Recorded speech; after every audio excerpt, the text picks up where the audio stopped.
I'm back in New Zealand, where it's actually way more wintry than it looks. I think I immediately got some sort of winter allergy, where phlegm is just coming from everywhere. I just got back from my 2-month trip to Europe.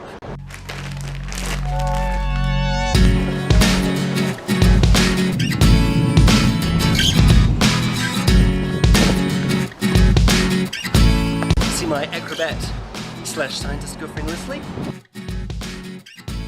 I got to go to Disneyland for the first time ever. We went to Paris Disneyland. We're at Disneyland, Leslie!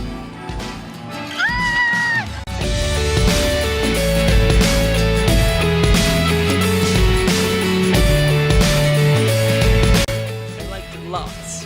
I think a big highlight of Disneyland was the loaded fries, which are amazing. And I finally made it into London!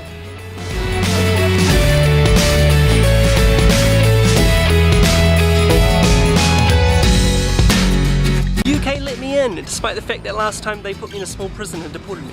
But this time it was different because we went on the bus and the guy at border security kind of looked like James Corden from Carpool Karaoke. And James Corden was like, "Have you ever been to the UK before?" And I was like, "No, this is my first time." And he's like, "So, last time didn't put you off?" Which I thought was funny.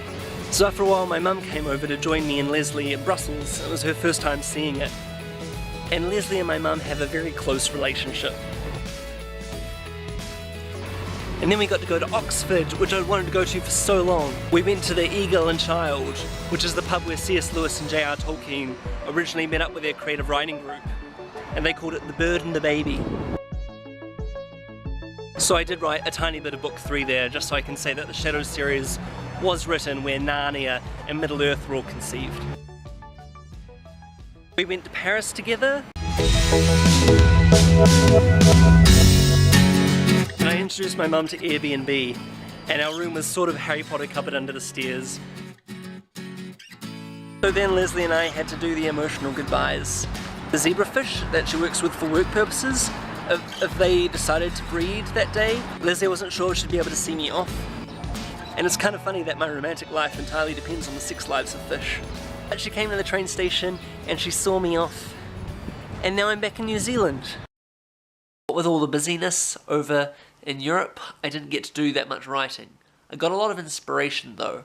I'd been planning to push on with the first draft of book 5, Winghold, but now that I'm back in New Zealand, I've decided to focus on book 3, Majestic, to get the final draft done and send that off to the editor. So I'm finding my way into the characters. I'm going deeper with Griffin and his feelings around not having his dad there, and Kelvin being the replacement dad.